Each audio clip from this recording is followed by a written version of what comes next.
Assalamualaikum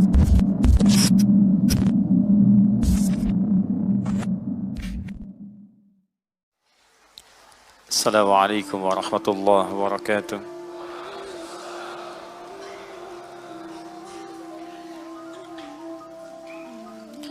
Alhamdulillah.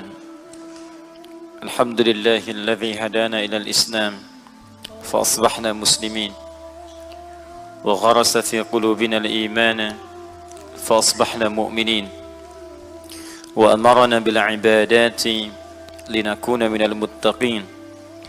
فسبحان الذي خلقنا أحسن تقويم نحمده حمدا شاكرين حمدا ناعمين كما علمنا أن نحمده نصلي ونسلم على أفضل الأنبياء والمرسلين النبي الكريم الرسول الأمين سيدنا محمد وعلى آله وصحبه وذرياته وأمته إلى يوم الدين أما بعد فيا عباد الله أوصي نفسي وإياكم بتقوى الله فقد فاز المتقون فلا تموتن إلا وأنتم مسلمون فقال تعالى يا أيها الذين آمنوا اتقوا الله حق تقاته ولا تموتن إلا وأنتم مسلمون. Saudara-saudariku, alhamdulillah kita masih diberikan kesempatan oleh Allah untuk hidup dan beraktivitas sampai dengan malam Jumat ini. Semoga seluruh aktivitas kehidupan kita diterima oleh Allah sebagai ibadah yang diikhlaskan hanya kepada-Nya.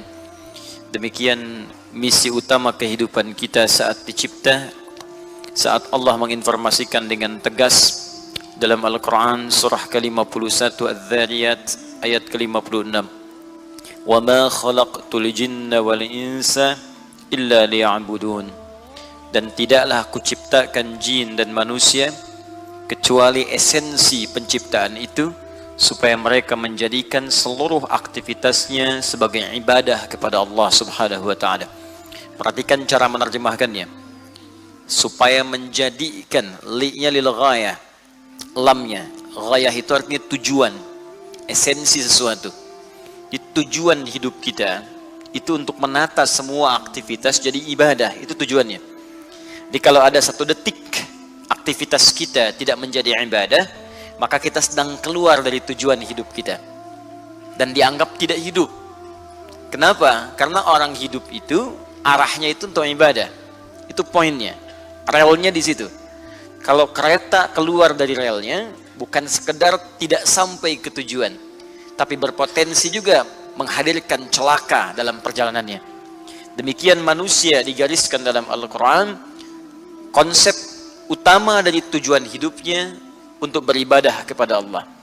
Bentuk ibadah ini, aktivitasnya disebut dengan amal soleh namanya. Ya, ibadah itu konsepsinya, bentuknya amal soleh. Bisa langsung terhubung dengan Allah berupa ibadah ritual. Seperti sholat, itu bagian dari ibadah ritual. Mau lampu nyala, mau padam, tetap sholat. Ya. Baik. Itu bagian pertama. Jadi karena itulah ketika kita diminta menunaikan sholat setiap hari, itu untuk menunjukkan esensi kehidupan kita dan jati diri kita sebagai hamba. Ya, apa bedanya antara makhluk dengan khalik? Makhluk itu sholat, khalik menerima sholat kita. Allah yang menciptakan sholat kita, menciptakan kita, kita yang kemudian menyembahnya. Jadi kalau ada seseorang mengaku manusia tidak mau menyembah, dipertanyakan kemanusiaannya. Itulah sebabnya dalam sehari kita diminta oleh Allah untuk menetapkan diri masih menjadi hamba atau tidak, masih menjadi manusia atau tidak. Ini bagian yang pertama. Yang kedua, nanti ada konteks terkait dengan ibadah sosial, hubungan kita dengan makhluk. Karena itu Islam mengatur hubungan dengan sesama. Di keluarga hubungan dengan orang tua, hubungan dengan pasangan hidup, suami dengan istri, istri dengan suami, hubungan dengan anak-anak, hubungan dengan tetangga, hubungan dengan masyarakat, konteks lebih luas, kebangsaan, negara, antar bangsa, antar negara, dengan konteks yang lebih luas, syu'uba wa qabailah. Dan ini ada keseimbangan di dalamnya. Jangan sampai sholatnya rajin, tapi juga hubungan dengan teman tidak baik. Atau misalnya hubungan bagus, tapi dengan Allah buruk. Ini juga jadi persoalan. Karena itulah ketika kita diminta meningkatkan ibadah kita kepada Allah, rumusannya disebut dengan takwa namanya. Takwa itu yang menghimpun hubungan ritual dengan hubungan sosial.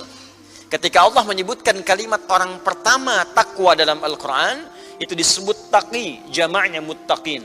Ketika menyebutkan kalimat muttaqin pertama, maka disebutkanlah nilai bagian ibadahnya. Secara ritual Al-Baqarah ayat kedua sampai 3. Dzalikal kitabu la raiba fi hudal lil muttaqin. Siapa muttaqin di sini? Ayat 3-nya. Alladzina yu'minuna bil ghaib wa yuqimunas shalah, yaitu orang yang dia beriman kepada Allah walaupun belum tampak dalam pandangannya. Saya pernah katakan, yakin pada yang tak tampak itu iman namanya. Yakin pada yang tampak ilmu namanya. Baik, ketika kita yakin dengan Allah, apa pembuktiannya? Kita yakin Allah Tuhan, sifat Tuhan itu disembah, maka pembuktiannya kita menyembah, maka turunlah perintah wa yuqimunas shalah.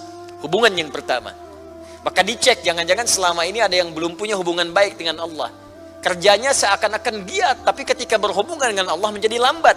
Hati-hati ya, Anda boleh merasa aman sekarang, tapi saat bertemu dengan Allah ternyata punya persoalan, maka jadi tanda tanya di situ. Anda punya persoalan dengan manusia saja, kadang-kadang menatapnya jadi nggak enak. Bertemu jadi merasa sungkan. Sekarang Anda punya persoalan dengan Allah, bagaimana kemudian ketika akan kembali kepada Allah? Dan Anda tidak bisa lari. Anda punya persoalan di Bekasi, Anda pindah misalnya ke Jakarta, pindah ke Bandung, pindah ke Sumatera, pindah ke Malaysia, pindah ke tempat lain. Sekarang Anda punya persoalan dengan Allah, Anda mau pindah kemana? Ke alam kubur pun masih berurusan juga. Pindah ke akhirat ya, apalagi lebih dekat. Karena itu perbaiki hubungan kita dengan Allah sebelum berpulang kepada Allah Subhanahu wa Ta'ala. Bagian pertama. Yang kedua, cek hubungan status sosial kita. Ini juga penting. Karena itu ketika Allah menyebutkan sifat takwa yang kedua, ada terkait dengan persoalan sosial. Seperti disebutkan di Quran surah ketiga Ali Imran ayat 133 sampai 134. Wasari'u ila maghfirati min rabbikum. Bergegaslah Anda untuk terus berintrospeksi diri, evaluasi diri. Jangan merasa diri paling suci. Saya sering katakan banyak isyarat dalam Al-Quran seolah-olah memberikan penjelasan Allah lebih mencintai pelaku maksiat yang tobat dibandingkan orang soleh yang tidak pernah merasa salah. Karena itu fala tuzakku anfusakum, jangan pernah merasa diri suci. Caranya bagaimana? Evaluasi, introspeksi diri, dan harus punya harapan, punya cita-cita minimal pulang ke akhirat dapat rumah di surga. Harus punya harapan. Anda di dunia saja punya capaian, punya harapan. Tahun sekian saya begini, tahun sekian punya rumah, tanggal sekian punya kendaraan, sekian begini. Nah, prospek jangka panjangnya apa kata Allah? Kalau dunia saja yang ditinggalkan Anda punya cita-cita, maka akhirat yang abadi lebih daripada itu.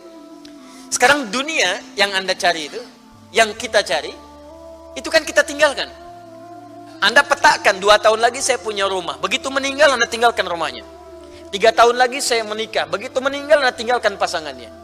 Sekian tahun saya punya mobil, begitu meninggal, bahkan ada yang kredit belum lunas sudah meninggal.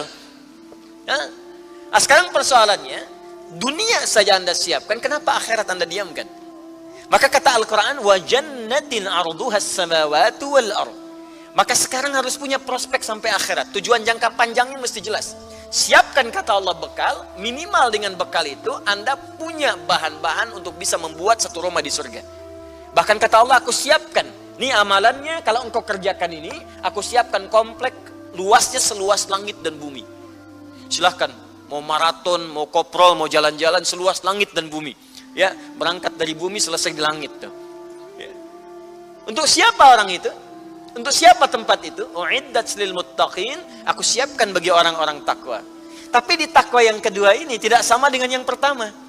Di awal penekanan amalannya.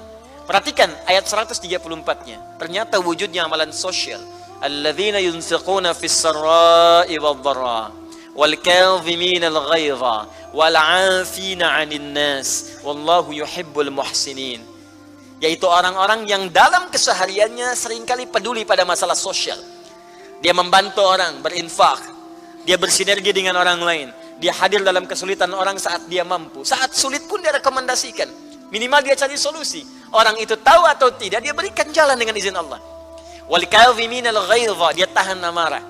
Wal 'afina 'anil nas, dia berusaha memaafkan orang salah. Ingat ya, ingat. Memaafkan itu tidak rugi. Anda berkonflik dengan orang, misal ada persoalan, Anda maafkan saja dulu. Ketika Anda maafkan, maka Allah akan menutup persoalan Anda dengan dia. Maka Anda akan ditenangkan. Tapi sebelum dia minta maaf kepada Anda, atau belum selesai masalah dia dengan Anda, sepanjang dia belum selesaikan di dunia, maka dia akan bawa masalah itu kepada Allah Subhanahu wa Ta'ala. Tidak ada ruginya. Wallahu yuhibbul muhsinin, dan Allah mencintai orang-orang baik yang senang berbagi secara sosial. Maka saya ingin koreksi saat kita mulai pertama taklim ini dengan coba menata diri kita. Sampai dengan kita mulai di malam Jumat ini, coba cek. Jangan-jangan taklim dengan orang tua masih ada masalah. Taklim dengan istri masih ada masalah. Taklim dengan anak masih ada persoalan. Atau dengan manusia baik tapi dengan Allah belum tuntas. Maka bertakwalah kepada Allah. Kita berdoa di malam hari ini seperti kita lakukan dalam setiap awal taklim. Pertama, semoga orang yang belum mendapatkan hidayah sampai di malam ini diberikan oleh Allah dan dikuatkan hidayah dalam jiwanya. Mudah-mudahan ia bisa bersyahadat sebelum ia wafat. Ya, semoga pelaku maksiat diberikan oleh Allah getaran dalam jiwanya untuk bertobat sehingga ia punya kesempatan kembali kepada Allah dalam keadaan husnul khatimah insyaallah. Dan semoga kita dijaga oleh Allah untuk istiqamah, memperbaiki diri sampai kita kembali kepada Allah dalam kebaikan.